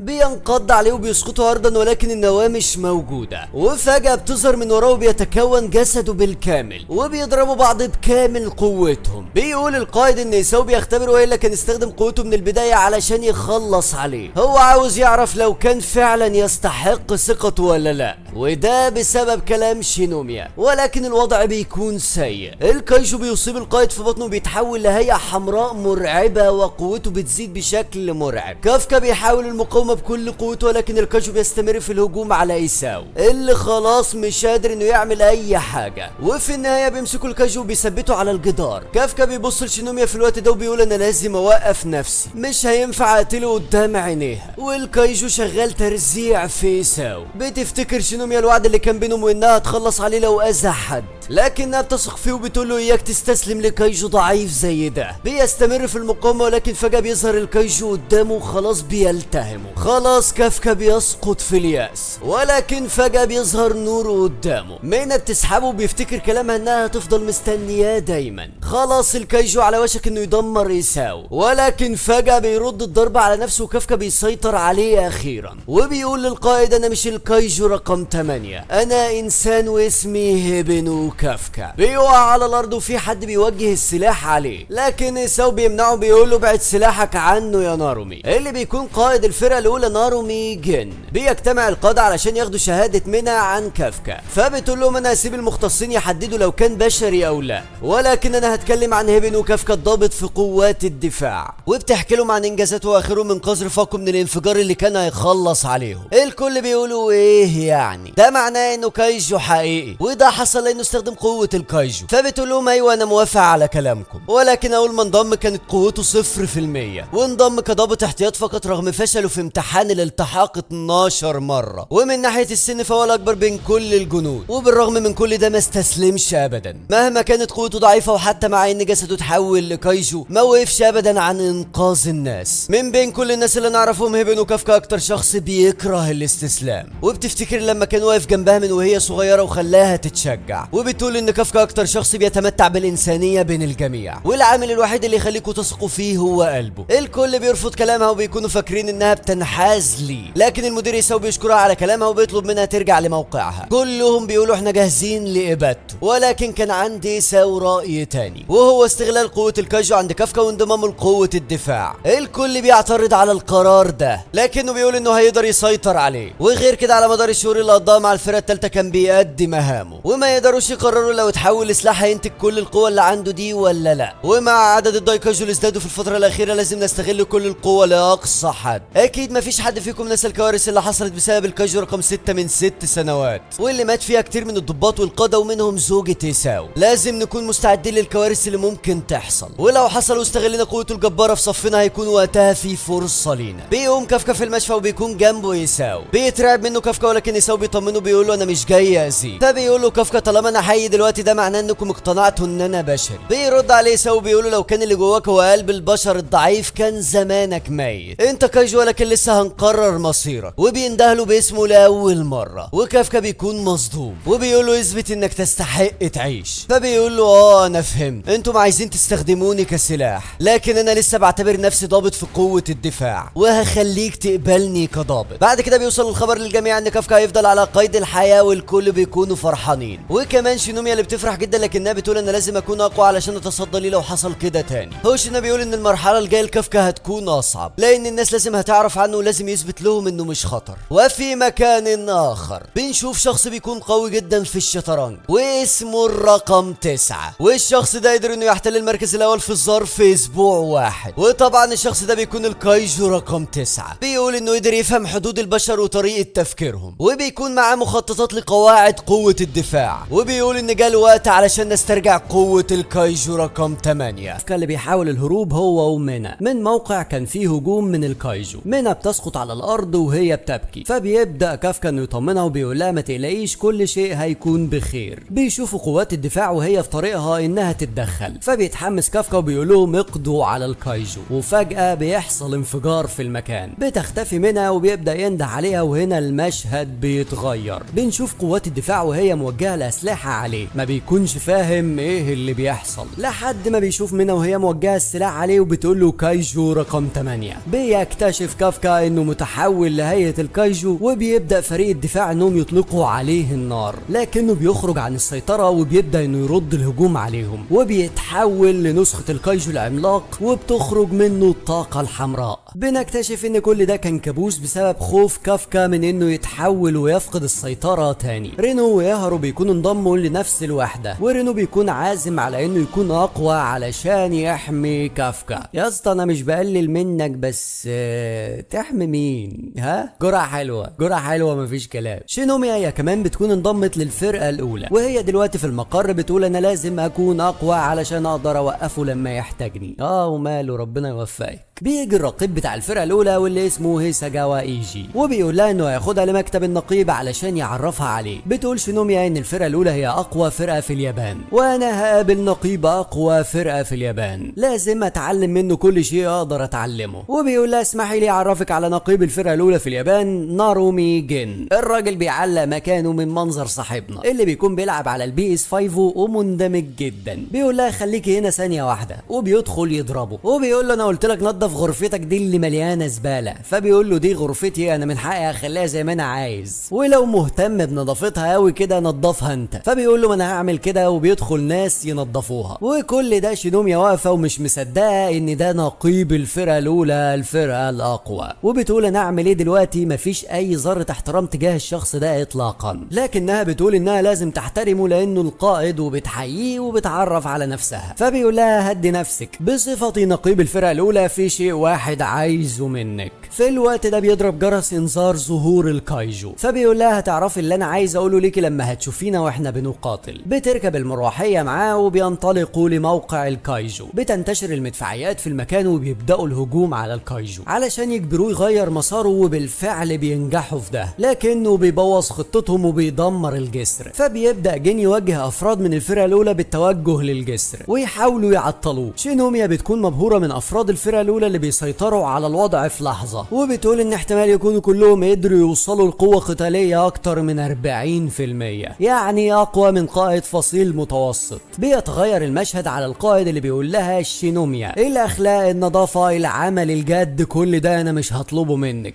انا عايز حاجه واحده. وبينط من المروحيه وهو بيخرج سلاحه وبينزل على ظهر الكايجو. بعد كده بيطلق قوه السلاح اللي بتحول الكايجو لاشلاء. يخرب بيت جمدانك يالا. بيكون قاعد على سلاحه وبيكمل كلامه، وريني قوتك التي لا تقهر، انا مش عايز اشخاص مهذبين وما عندهمش كفاءة. وهنا بتتحمس شينوميا لانها في الاصل مجنونة بنت مجانين، وبعدها على طول بيكون متجنن بسبب ان الصحافة حاطين صورة كبيرة لمينا بيسألوا عن ايه اللي بتخطط له، وتحت الخبر عن الكايجو اللي خلص عليه جين، وصورة صغيرة جدا ليه. فده بيجننه، بيقول ان كده الناس هتقول ان مينا هي هي اللي هزمت الكايجو، وشكله بيكون عبيط جدا قدام شينوميا اللي بتقول قائد اقوى فرقة بيدور على اسمه في الانترنت. بعد كده بيجي الرقيب وبيقول لهم ان في اجتماع عن الكايجو رقم 8. كافكا بيكون في الحبس بيتمرن وبيقول ان مرت 5 ايام من غير ما يعمل اي حاجة. المفروض اعمل ايه علشان اثبت جدارتي؟ هعمله مهما حصل. وبيجوا اعضاء من الفرقة وبياخدوا لي مكان الاجتماع، وهناك بيقولوا المدير انه هيضمه للفرقة الاولى، هيعمل اقوى كايجو في التاريخ مع اقوى فرقة مكافحة في اليابان مع بعض، وده لانشاء اقوى فرقة قادرة على التعامل مع اي كارثة. اثبت جدارتك في المهمة اللي جاية وخلي الكل يقبلوه، ولو ما قدرتش تعمل كده يبقى مالكش مكان في قوات الدفاع. كافكا ما بيكونش حابب فكرة انهم هيحتاجوه لانه كايجو، لكنه بيقول انا لازم افضل حي الاول. وقبل ما بيقول انه موافق بيقطعوا جن، وبيقول انه مش موافق ان كافكا ينضم ليهم. بيوقفوا يساو وبيقولوا ان الكايجو رقم 9 بيقدر يتحول لانسان علشان يختفي بين الناس. رقم 10 هاجم منشأة لقوات الدفاع متعمد. واضح انهم مختلفين عن الكايجو العاديين. الكايجو بيتطور بطرق احنا مش فاهمينها، ولما نفترض بتكبر اننا قادرين نتعامل مع اي حاجة هيعملوها هتحصل كارثة. لازم نتطور احنا كمان. لكنه بيرد عليه ان افضل طريقة لاستخدام الكايجو رقم 8 هي تحويله لسلاح واستخدمه انا. كافكا بيقول انا مش هينفع اموت دلوقتي علشان اصدقائي وفي حاجة لازم اعملها، وبيفتكر الوعد اللي بينه وبين مينا عن مين هيكون افضل ضابط في قوات الدفاع، وكمان يقف جنب مينا، وعلشان كده لازم اتمسك بحياتي. بعد كده بيحيي نارومي وبيقول انا اسمي هيبن وكافكا هنضم للفرقة الاولى. نارومي بيقول انا مش مهتم بمشاعرك ولا اظهارك للعزيمة، وريني قوتك ونتائجك، ولو فقدت السيطرة تاني هقتلك واستخدمك كبدلة. بعد كده بيخرج وكافكا بيشكره. بينتقل المشهد لإيساو وهو نازل لمكان تحت الارض، وفي فريق من الباحثين بيكونوا مستنيينه، وبنشوف بشري بيكونوا بيعملوا عليه تجربة تقريبا.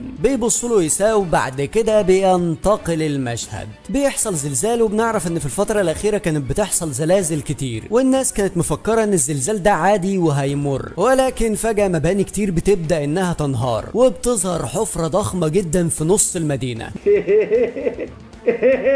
بيخرج منها عدد كبير جدا من الكايجو اللي بيهجموا على الناس. كافكا بيكون بيتدرب وبيفتكر كلام يساوي انه لازم يثبت نفسه. بنلاحظ ان ضباط الفرقه بيشوفوا اخبار عن هجمات الكايجو اللي كترت في الفتره الاخيره، وعينهم على كافكا. بتنطلق صافرات الانذار وبتستعد الفرقه للانطلاق لموقع هجوم الكايجو. اعداد كبيره من الكايجو بتهجم على المدينه. بيكون في بنت مصابه في رجلها واخوها بيحاول يطمنها، وبيقول لها ان الفرقه الاولى في طريقها لهنا. في الوقت ده بيهجم عليهم واحد من الكايجو، والولد بيقف قدام الكايجو وهو بيردد ان نارومي هيوصل دلوقتي، والوحش بيهجم عليه، ولكن بيوصل نارومي بالفعل وبينزل كالصاعقة على الكايجو. الفرقة بتنتشر في مواقعها، وبيديلهم نارومي حرية التعامل مع الاهداف حاليا، وبيطلب من شينوميا وكافكا انهم يتعاملوا مع اي كايجو يدخل لمنطقة الابادة. وروني ايه اللي ممكن تعملوه. فبيقولوا له علم. في مركز القيادة بيكونوا بيستعدوا لتحول كافكا، وبيكونوا متوترين جدا لان اول مرة تحصل معاهم الحالة دي ان يكون في كايجو في صفهم. فبيقول لهم يساوي ان في كل الاوقات ما عندناش غير مهمة واحدة، وهي ابادة الكايجو، ودلوقتي يلا نبدأ. الكلام ده بيحفزهم وبيرجع ليهم الثقة. بتبدأ الفرقة انهم يستدرجوا الكايجو لمنطقة الابادة، وشينوميا بتستعد لابادتهم. بتدي لهم الاشارة انها جاهزة، ونارومي بيقول لهم ادعموها. وقبل ما البنت تقول علم بينقض عليهم واحد من الكايجو، ولكن شينوميا في نفس اللحظة بتهجم عليه وبتسقطه ارضا. بتقول ان ده مش كفاية، الرقيب هوشينا كان اسرع بكتير، والنقيبة منها كانت اقوى بكتير. اعضاء الفرقة مش مصدقين اللي بتعمله شينوميا. نارومي بيقول ان في حاجة غلط. الكايجو من نوع النمل نادر جدا انه يظهر على السطح، دي اول مرة في التاريخ نشوف العدد ده منهم على السطح. الكايجو بيتصرفوا بطريقة غريبة زي ما حصل في قاعدة تاتشيكاوا اللي هو مقر الفرقة الثالثة. وبيقول نارومي انه ممكن يكون في حد بيديهم الاوامر علشان ينفذوا خطته. الكايجو بيكونوا وصلوا للمنطقة اللي فيها كافكا، وبيجيله امر انه يستعد، لكنه بيكون بيرتجف من الخوف. القادة اللي كانوا رافضين وجود كافكا في قوات الدفاع بيقولوا خلينا نشوف ايه اللي هيعمله الكايجو رقم 8. كافكا بيفوق نفسه بيقول انا جاهز. بيتحول جزئيا وبيهجم على واحد من الكايجو، لكنه ما بيأثرش فيه. بيكون خايف يتحول بشكل كامل بسبب اللي حصل، وخايف انه يفقد السيطرة تاني. بيقول ان مفيش وقت للتردد، وبيبدأ انه يتحول لشكله الكامل. بالكامل، ولكنه بيفشل في التحول، وكمان الكايجو بيهجم عليه. ما بيكونش فاهم ليه ده حصل. وفي الوقت ده بيتم رصد وجود كايجو قوي تاني في منطقة الإبادة، وده المكان اللي فيه كافكا. نارومي بيقول ده هدفه من البداية، والكايجو بيكون رقم 9، واللي بيكون هدفه هو انه ياخد قوة الكايجو رقم 8. بيهجم على كافكا فورا، اللي بيحاول انه يتحول لكن برضه بيفشل. نارومي بيقول انه هيروح بنفسه، ولكن بتحصل مصيبة، وبيظهر الكايجو رقم 9 قدامه. 2 من الكايجو رقم 9 في نفس المكان. ايه اللي بيحصل؟ هل الكايجو رقم 9 بيقدر انه يتناسخ، ولا هما 2 من البداية؟ نارومي مش فاهم حاجة، والوحوش اللي ماتت بتبدأ انها ترجع تاني. المشكلة ان قوته مش زي اللي جات لهم في التقرير من الفرقة الثالثة، بل بقى اقوى. بيقول الكافكا ان جه الوقت علشان اقتلك واخد قوة رقم 9، وبيهجم على كافكا اللي مش قادر يعمل حاجة، وبرضه بيحاول انه يتحول لكن من غير اي فايدة. إيساو بيكون بيفكر انه يتدخل في المعركة لو كافكا فقد السيطرة، ولكن واحد من القادة بيقول له خليك مكانك، لان استخدام الاسلحة المرقمة بيأثر العمر، واستخدامها اكتر من مرة في وقت قصير ممكن يقتلك. الكايجو رقم 9 بيستعد انه يخلص على كافكا، ولكن بتتدخل شينوميا وبتقسمه نصين قبل ما يكمل كلامه. بيقول لها فكريني انت مين، فبتقول له مش لازم تفتكرني لاني هخلص عليك النهارده. الكايجو اللي عند نارومي بيقول له انا لازم اخلص عليك علشان اروح اساعد التاني. نارومي بيقول له ده مش هيحصل. بيهجم عليه الكايجو في الوقت ده، ولكن نارومي بيقدر انه يتفادى الهجوم، وبيرد عليه بهجوم قوي. إيساو بيقول ان دي محنة لازم يتصدى لها الجيل الجديد لوحدهم. شينوميا بتسأل كافكا اذا كان قادر يتحول، فبيقول لها بحاول بس ما بينفعش ومش عارف ايه السبب. فبتقول هل ممكن يكون الكايجو رقم 9 هو السبب؟ وبتقول الكافكا انها هتهجم عليه بقوة وهتشل حركته، لو كان مفعل شيء يمنعك من التحول هيتعطل. انا مش عايز اقول ده بس انا محتاجة لقوتك. بيهجموا عليه هما الاتنين، لكن بيقول ده مش عدل، وعلشان كده بيخرج منه نسخة تانية. ولكن المجنونة شينوميا بتشرحه الى قطع، وبتقول انا زهقت من كوني بشاهد بعجز، المرة دي هنقذهم. بنرجع فلاش باك علشان نتعرف على ام شينوميا واللي اسمها هيكاري، اللي كانت قوية جدا وبتحمل سلاح مرقم وهو رقم 4. كيكارو وهي في المدرسة بيكونوا اصحابها مبهورين جدا من امها، وهي كمان كانت فخورة بيها. ولما بترجع امها من الشغل بتلعب معاها وبتقول لها عن اصدقائها اللي معجبين بيها. بعد كده بتلاحظ جرح على ايديها، فبتقول لها ان الكايجو اللي كانت بتواجهه كان قوي شويه. بتقول كيكارو انها هتنضم لقوات الدفاع علشان تحمي امها. بيتصدموا الاتنين، وبتقول الام خلاص لما تقع في مشكله انا هاجي وهنقذك. بتمر ذكريات جميله بينهم لحد ما بتتقتل هيكاري في ساحه المعركه من الكايجو رقم 6. شينوميا بتلوم نفسها وبتقول انها ما قدرتش تساعد امها، ولما بتبص على ابوها بيكون غاضب جدا، فبتمسح دموعها وبتتاسف لامها انها ما قدرتش تساعدها. لكن في المقابل انا هكون اقوى، انا مش هخلي اي حد من اصدقائي يموت طول ما انا في ساحة المعركة. الكايجو بيكون هينفجر فيها، ولكن كافكا بيتدخل وبسبب كده رجله بتنكسر. شينوميا بتستغل ده وبتشرح الكايجو، وبتطلب من كافكا انه يتحول دلوقتي، ولكن اللي بيحصل انه بيشوف الطفيل اللي جواه وهو بيحاول يلتهمه، وفجأة بيلاقي نفسه قاتل شينوميا وكل اصدقائه. وهنا بيفهم ان السبب مش الكايجو رقم 9، بل خوفه هو اللي مقيده. الراجل ده بيقول علشان كده انا كنت معارض لوجوده من الاساس، فبيقولوا انهم هينتقلوا للخطة بي. بيتدخل نارومي بيقول ان هو اللي هيروح، وبيبدأ يطلق قوته القتالية اللي بتوصل ل 98%. السلاح بتاعه لما بيقطع جزء بيحرقه، بينفذ اكتر من ضربة، وسلاحه بيكون دمج بين سلاحين. الاول سلاحه اللي شبه السيف الضخم، والتاني سلاح ناري. بيستخدم سلاحه الناري وبيهجم على الكايجو اللي بيبدأ يتكيف على حركات نارومي. وبيكتشف نارومي ان الكايجو بيقدر ينشر جسمه زي الجذور في الارض، بعد كده بينفجر فيه. القادة بيقولوا ان الكايجو بيتطور في المعركة، مفيش اي شبه بينه وبين اللي جه في التقرير اللي ورد عنه. الكايجو ده اشبه بالفيروس بسبب تشابه صفاتهم. نارومي بيقول لهم يا ده مخيف جدا، ولكن لا يهم لانني تهديد اكبر منه. وبيبدأ انه يستخدم ورقته الرابحة وهي عينه الخارقة. الكايجو لسه بيسأل ايه عينك دي اللي شبه عين الكايجو، بيلاقي ويلاقي نفسه مخروم في صدره. بيقول له انا كنت فاكر ان فهمت هجماتك دي، ازاي قدرت تصيبني؟ بنعرف بقى ان عينه عبارة عن سلاح فريد اسمها الشبكية 1، اقدم سلاح مرقم في اليابان، اتصنع من شبكية الكايجو رقم 1، واللي بتمكنه من رؤية المستقبل عن طريق تصور الاشارات اللي بتظهر في الدماغ، وده بيخليه يتنبأ بحركات الخصم عن طريقها. بتقول السجلات ان مستحيل تفادي هجمات الكايجو المرعب ده. بيقول له انا عرفت مكان نواتك،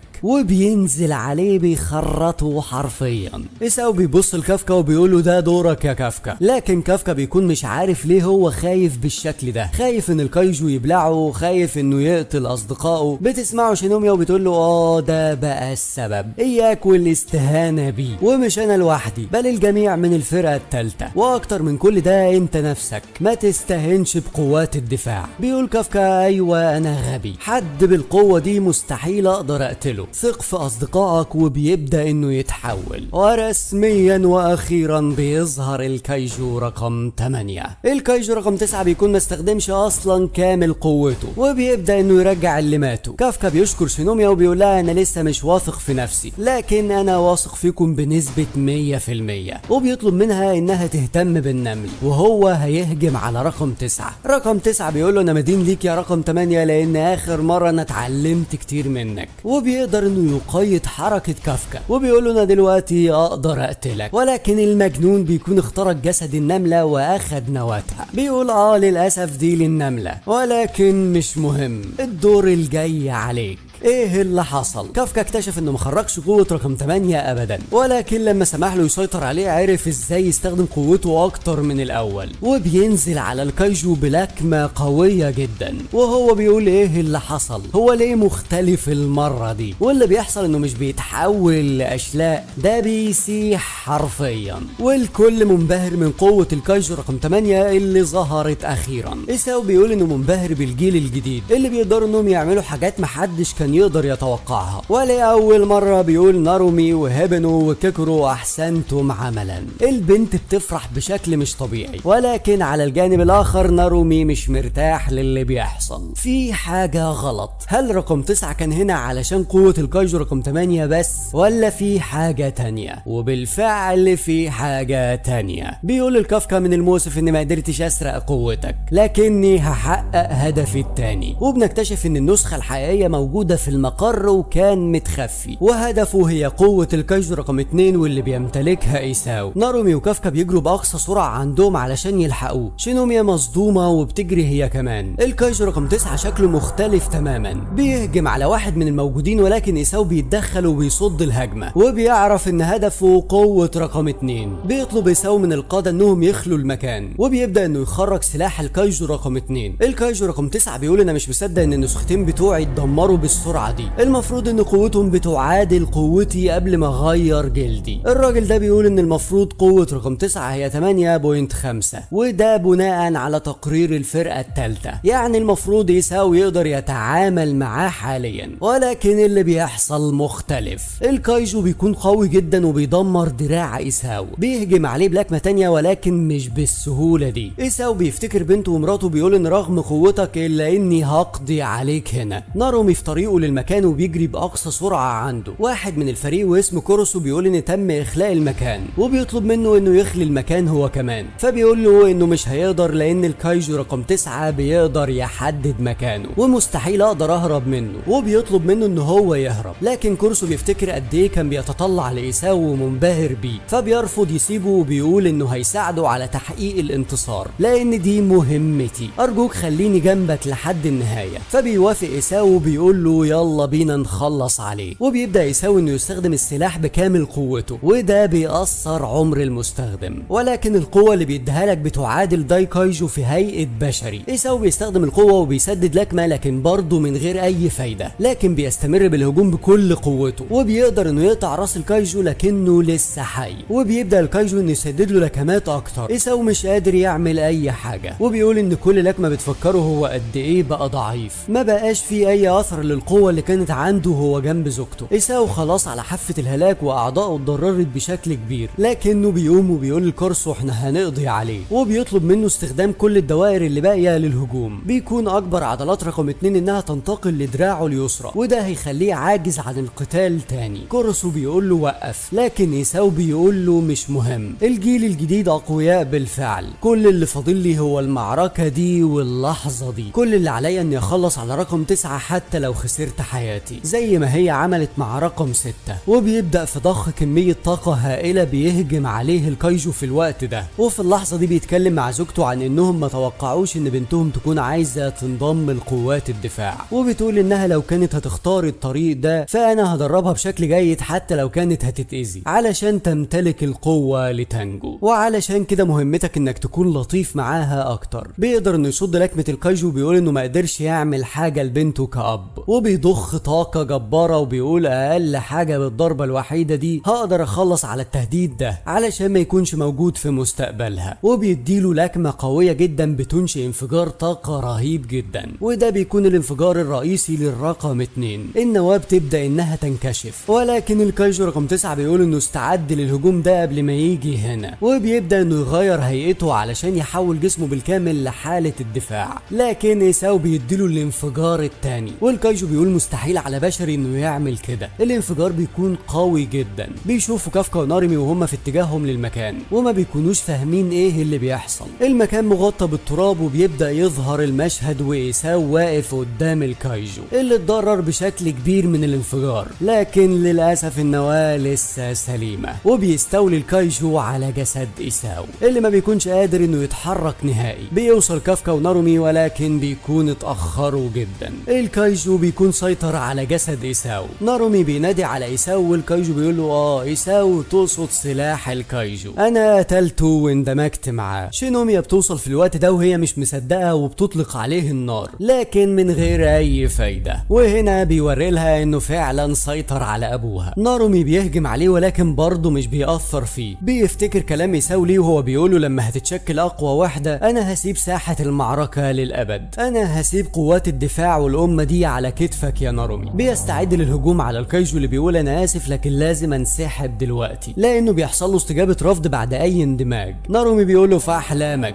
انا مش هسيبك تمشي من هنا، وبيهجم عليه لكن الكايجو بيصد الهجوم وبيقول له انت قوتك فعالة بس مع عدد قليل من الاهداف، لان لو تجاوز دفاع العدو هجومك بتكون عديم الفائدة. وبيستعد انه يديله انفجار رقم 2 بتاع إيساو، لكن بيتدخل كافكا وبيديله لكمة قوية، ولكن الكايجو بيكون دفاعه قوي بشكل مجنون وبيقول له انا دلوقتي عارف هتعامل معاك ازاي يا كايجو رقم 8. شينوميا على الارض وبتقول الشيء اللي قتل ابويا قدامي وانا مش قادره اعمل اي حاجه. كافكا بيقول مستحيل انا ونارومي ضد الشيء ده لوحده وبنخسر، وبيضرب الكايجو بلكمه بتدمر دراعه لكنها بتاثر فيه هو كمان. فبيقول نارومي دي فرصتنا وبيهجم على الكايجو بكل قوته، وكافكا مش سايب له مجال. بيقول انا مش هسمح لك تمشي من هنا لان كل ده مش عدل في حقها. رقم 9 بيقول ان كافكا تدخله بيزود من رد الفعل الرافض، وبيقول زي ما توقعت العقبة الأكبر والأخيرة هي أنت يا رقم 8. بيهجم كافكا ونارومي مع بعض ولكن الكايجو بيستخدم ورقته الأخيرة وبيصنع انفجار ضخم عن طريق جسمه، لكنه بيتأثر فيه هو كمان، وكافكا ونارومي بيقدروا يصدوا الهجوم. فبيقول الكايجو المفروض كنت أعمل ده من البداية، وبيهجم على شينوميا وكورسو وبيقول انتوا ما بتقدروش تتخلوا عن شخص محتاج، البشر مخلوقات غريبة. بيخرج وش إيساو وبيقول وداعا يا كايجو رقم 8، خطوتي التالية هتكون ظهور عصر الكايجو. وبيمشي من المكان. بيتم الاعلان عن مقتل المدير العام، وبتتعمل جنازته، الوحيده اللي ما بتحضرش هي شينوميا. نارومي بيروح لها فبتقول له انها ما قدرتش تنقذه لانها كانت ضعيفه، وبتبكي وهي بتطلب من نارومي انه يخليها اقوى. نارومي بيتاثر وبيقول لها انا هخليك اقوى من اي حد غيري قبل ما يجي الوقت اللي نقاتل فيه تاني. اللي غرسه إيساو في عقلي انا هغرسه في عقلك، وريني انك تقدري تتحملي ده وتحققي نتائج. النتائج. كافكا بيكون بيسمعهم وبنشوف ايده واللي بتكون لسه ما اتجددتش وشكلها مصيبة جديدة. بعد كده بيروح القائد إيتامي للمكان اللي بيعملوا فيه التجربة اللي شفناها في البداية، وبيسأل كوراسو هو ايه الشيء ده. فبيقول كوراسو ان إيساو طلب منهم يعملوا المشروع ده في السر، وقال ان لو حصل حاجة يعرفوا إيتامي ويتبعوا اوامره. فبيقول له استمروا في التطوير واستعدوا لمعركة الثأر. شينوميا بتبدأ تدريبها، وهاسيجاوا بيسأل نارومي هل هيقبل الكايجو رقم 8 في الوحدة ولا لا. في الوقت ده بيجي لنارومي معلومات عن الكايجو رقم 8 من الفريق الطبي، ولما بيروح بيعرف ان كافكا كل ما بيتحول بيفقد انسانيته اكتر وبيكون اقرب انه يكون كايجو. جزء منه ما بيتجددش، ولو فضل يتحول مع الوقت هيتحول لكايجو بالكامل. بيسأله لو كان كافكا عارف، فبيقول له ايوه عارف. كافكا بيكون راح لبيته وبعدها بيروح لفريق التنظيف، بيحاول يخرج من الحالة اللي هو فيها. بعد كده بيرجع للمقر وهو بيبص على ايده وبيقول انا مش عايز اي حد من اصدقائي يتأذي، لازم اهزم رقم 9. في الوقت ده بيجي نارومي وبيقول له انا هقولها لك بصراحة، انا مش ممكن اسمح لك تكمل في قوات الدفاع. انت عارف السبب، لو فضلت تتحول في النهاية مش هتقدر ترجع لكونك بشري ابدا، وانا مستحيل اسمح لحد زيك بالقتال. وبصرف النظر عن ده انا هقول لك ده وانا عارف بكل اللي قلته لك. ساعدنا يا كافكا، انا مش مهتم لو تحولت الكايجو للابد، لو حصل ده هقتلك ببساطة. انا عايز رقم 9 يموت للدرجة دي مهما كان ايه اللي هعمله، واعتقد ان انت كمان حاسس بنفس الشعور. انا وانت بس اللي كنا هناك لما حصل ده، ومفيش حد هيعرف الشعور ده غيرنا. كافكا بيقول انا عندي مكان عايز اوصل له، والمدير اداني الفرصة اني اوصل للمكان ده، انا مستعد لكل شيء قادم. بيقول نارومي تمام كده، تعالى معايا، من دلوقتي جاء دور قوات الدفاع. هوشينا بيروح للكايجو رقم 10 اللي تم احتجازه في مقر قوات الدفاع علشان يحاول ياخد منه معلومات عن الكايجو رقم 9. وهنا بناخد الصدمة، بيقول له لو ده اللي انت عايزه فانا ما عنديش مشكلة، بما انه الشخص اللي صنعني. الصدمة على وجوه الجميع. بيكمل الكايجو بيقول بس انا عندي شرط علشان اقول لك المعلومات اللي عندي. انا عارف ان البشر وصلوا لتقنية يقدروا بيها يحولوا الكايجو لاسلحة، انا عايزك تحولني لسلاح وتستخدمني، امنحني جسدك. كونامي بتقول له ما تسمعش الكلام، ما حصلش قبل كده اننا حولنا كايجو ذكي لسلاح، الموضوع خطير جدا وما نعرفش ايه اللي ممكن يحصل. الكايجو بيقول قتالي معاك كان ممتع، كان زي الحلم، وانا عارف انك استمتعت بالمعركة انت كمان، انت شبهي، انا متأكد انك فاهمني. الرغبة في قتال اي شخص سواء كان كايجو او انسان، طالما ان المعركة قوية ومثيرة. هوشينا بيقول له اديني وقت افكر. كونامي بتقول له الموضوع خطير لانه ممكن يستولي على جسدك. هوشينا بيقول لها لكنه قوي جدا، وكمان ما عندناش اي مصدر تاني للمعلومات، وبيقرر انه هيوافق. بياخد الاذن من منى اللي بتقول له انها هتديله حرية القرار، وهتبلغ المقر الرئيسي انهم عايزين يحولوا الكايجو رقم 10 لسلاح. بيدخل للكايجو بيقول له قول اللي عندك. فبيقول الكايجو ده معناه اننا وصلنا لاتفاق، ده رائع. فبيقول له هوشينا بس انا عندي حاجة اقولها لك، وعلشان اكون واضح معاك انا المسيطر هنا. بيجي خبر لكافكا ان هوشينا واعضاء من الفرقة الثالثة جايين عندهم علشان يناقشوا ايه الخطة للتعامل مع الكايجو رقم 9، وطبعا يقول لهم على المعلومات الجديدة. كافكا ما بيكونش شاف اي حد من اعضاء الفرقة الثالثة من وقتها ولا اتكلم مع حد منهم. فبيقول كافكا انه لسه ما اعتذرش من هوشينا لانه اخفى هويته عنه. هيسيجاو بيسأل شينومي عن مكان نارومي، فبتقول له انه اخذ قادة الفصائل معاه وراح لمكان، فبيقول شكلها مش هتعدي على خير، والسبب ان الفرقة الاولى والثالثة بيتشاركوا طوكيو على انها المنطقة بتاعتهم المكلفين بيها، وعلشان كده بيتقارنوا ببعضهم على طول، بمعنى اوضح ما بيتفقوش مع بعض ابدا. نارومي بيقول لهوشينا ايه اللي جابك لمنطقتي من غير اذن؟ يالا ايه ده، نارومي بنفسه جاي علشان يستقبلني، وبعدين الاذن انا واخده من اشخاص اهم منك واللي هم رؤسائك في المقر. بس انا ما وافقتش على الكلام ده، وبعدين احنا مانعين قصات الشعر المدوره والعيون الضيقه في منطقتنا. ايه ده يا اسطى، هو انت لسه زعلان علشان فزت عليك في عدد قتل الكايجو الصغيرين في تمرين الاباده؟ انت فزت عليا في الكايجو الصغيرين بس، لكن الباقي انا رقم 1 فيه. ايه ده، بس على حد علمي ان منى يا رقم 1 في الاسلحه بعيده المدى.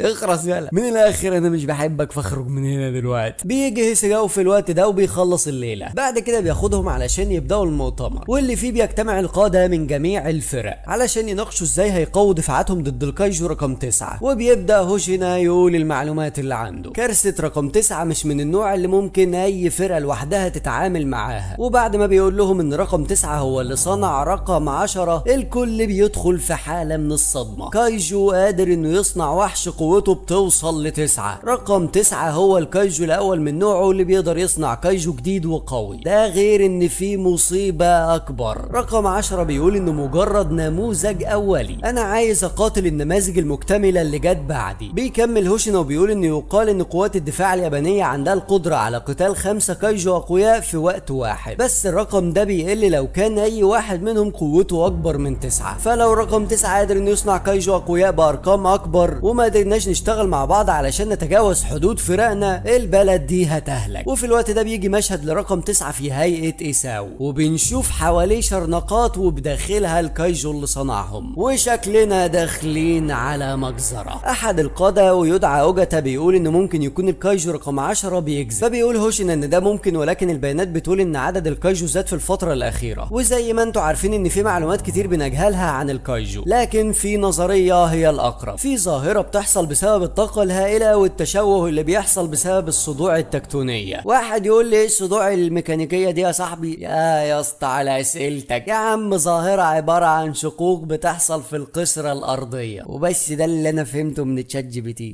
المهم ان الظاهرة دي بتأثر على الحيوانات والنباتات، وده بيتسبب في ظهور الكايجو. وممكن يكون رقم 9 بيستغلها علشان ينتج الكايجو دول. هيسيجاو بيسأل لو كان عنده معلومات عن مكانه، فبيقول هوشينا ان رقم 9 بيغير شكله وبينتقل، فما نعرفش فين مكانه، لكن لو محتاج طاقة كفاية علشان يصنع الكايجو فده يخليه في مكان عميق جدا مستحيل البشر يوصلوا له. مينا بتقول ان رقم 10 قال ان 9 بيقدر يوصل لذكريات اي انسان استحوذ عليه، يعني هو دلوقتي عنده كل ذكريات ايساو ويعرف كل تفاصيل قوات الدفاع. هوشينا بيقول وده معناه ان الشهور اللي جايه لازم نوصل لاشياء هو ما حسبش ليها، بمعنى ادق الجيل الجديد اللي خبرتهم قليله وعندهم اكبر امكانيه للتطور في فتره قصيره. تطور الجيل القادم هيكون هو المفتاح. مينا بتقول والاهم من كده تطور واحد منهم لدرجه تخليه يقدر يستخدم اقوى سلاح عندنا، واللي هو رقم 6.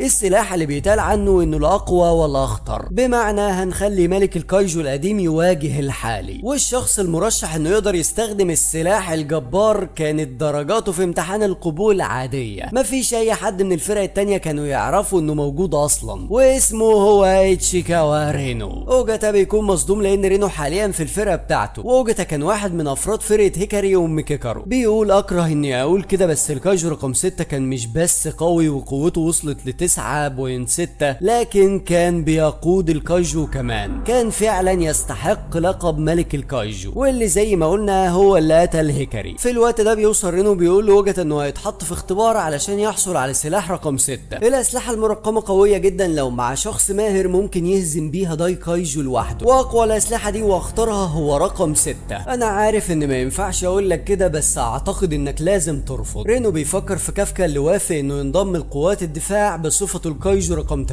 لكن مين اللي هينقذه لو حصل له حاجه، وبيقرر انه هيخضع للاختبار. السلاح بيكون عباره عن بدله وهم هيجربوا عليه الذراعين فقط علشان يعرفوا هيقدر يستخدم قوتها او لا، وبيبداوا في الاختبار. الذراعين بس بتنتج قوه جباره رينو بيكون مش قادر يتحملها، لدرجه انها بتكون على وشك انها تدمر جسمه من الداخل. وفي الوقت ده بيشوف رقم 6 قدامه وبيقول دلوقتي فهمت. ده هو اللي بيواجهه كافكا طوال الوقت وبيحاول يصده. بيفوق في المستشفى على صوت ايهارو بيقول فهمت، انا فشلت في محاولة استخدام رقم 6. اوجاتا بيقول له واعتقد انك فهمت دلوقتي رعب استخدام سلاح كايجو مرقم، جزء منه فقط سبب لك كل الضغط ده، فتخيل لو ارتديته بالكامل. انا هكرر كلامي، انت لازم ترفض. لكن رينو بيصر انه هيقدر يستخدم رقم 6. فاوجاتا بيشوف التصميم في عين رينو وبيقول ان في الغالب لو خرج للخطوط الامامية بالرقم 6 هيموت، وهو بيفكر في اللي حصل لهيكاري، لكنه بيكون عارف ان رينو مش هيسمع كلامه، فبيقول له انا هديك فترة تجريبية لمدة شهر وبعد كده هتروح في مهمة ابادة، وهشوف بنفسي لو كنت فعلا جدير انك تستخدم رقم 6 في ساحة المعركة. وبعد شهر بيقدر رينو انه يوصل لمستويات قتالية عالية جدا، وده بيخلي اوجاتا يقرر اختباره في منطقة الابادة. بيتم حصار الكايجو في المنطقة دي وبنشوف رينو وهو لابس البدلة الكاملة. ايهارو بيقول ان رينو لسه ما استخدمش قوتها الكاملة لكنه حاسس انه هيتجمد من برودتها. البنت دي بتقول ان بيانات الفرقة التالتة بتقول ان سرعة نمو قوة رينو من وقت انضمامه عالية بشكل مجنون. حاليا قوته اقل من شينوميا، ولكن سرعة نمو قوته اعلى منها بكتير. اوجاتا بيقول بس القتال الحقيقي مش بيمشي زي التدريب، وبيقول لرينو انه هيعمل مع فصيل علشان يخلص على هونجو. قوة احتماله هي 6.4. لو شفت انك مش قادر تتعامل معاه هبيده بنفسي، وريني لو كنت جدير فعلا انك تستخدم رقم 6. وبيتم بدء العملية، ومن البداية رينو سرعته بتكون مش طبيعية، بيكون قدامه 10 دقايق يستخدم فيها قدرة البدلة، وده كان امر من اوجاتا بسبب الاضرار اللي بتسببها البدلة، فبيكون قدامه وقت قليل. بيستخدم الجليد علشان يثبت نفسه، ولكنه بينكسر بسبب عدم قدرته في التحكم في قوة البدلة. الوحش بيكون هيهجم عليه في الوقت ده، فبيتدخل هارو والفرقة وبيشتتوا الوحش. رينو بيهدي نفسه وبيقدر انه يثبت نفسه بالتلج على الشجرة، وبوم بطلقة واحدة بيخلص عليه. هارو مش مصدق وبيقول ازاي مستحيل الوصول ليه كده، ليه انا مش قادر اهزم يوجو زي ده بضربة واحدة. وبيقول انه لما كان في كلية التقنية كان دايما بيحصل على اعلى الدرجات، اي شيء بيتعلمه بسرعة رهيبة ومفيش حد عارف يوصل لمستواه. قوته الجسدية كانت بتنمو يوم بعد يوم، وكان بيؤمن بانه يقدر يوصل لمستوى عمالقة قوة الدفاع، وما شكش في ده للحظة واحدة. لكن كل حاجة اتغيرت لما انضم لقوات الدفاع. قوتي توقفت عن النمو، شفت المواهب الحقيقية. مهما كنت بحاول كنت بلاقي طريق مسدود، وكل يوم كنت بشوف ان ما عنديش موهبة. كافحت اكتر واكتر، لكن كل يوم كنت بدل ما اقرب منهم كنت ببعد اكتر. وبعد كل ده كان في الوحش الحقيقي اللي ظهر من العدم. فجأة بيصاب وبيقول اوجاتا ما تجيش على نفسك، احيانا التراجع بيكون مهم ايضا. بيهجم عليه يوجو في الوقت ده، لكن رينو بيتدخل وبيقول له شكرا يا ايهارو انك فوقتني، وبيدمر اليوجو امام اعين ايهارو اللي بيقول له استنى ما تسيبنيش وراك. رينو بيقول له سيب الباقي عليا. بيبدأ في استخدام قوته الكاملة اللي بتوصل 43%. بيجمد الهونجو لكنه بيكون جلده اصلب بكتير وبيتجدد اسرع من اليوجو، فمش هيقدر يوصل لنواته كده. فبيقول انا محتاج لقوة اكبر، وبيبدأ انه يجمع قوة اكبر. فريق البحث بيقول ان قوته وصلت ل 46%. قوته بتنمو وهو بيقاتل، وبيفضل يزود في قوته اللي بتوصل 51%. بيسألوا انت كويس؟ فبيقول لهم انا بخير، بل بالعكس عقلي اكثر صفاء من اي وقت. اوجاتا بيقول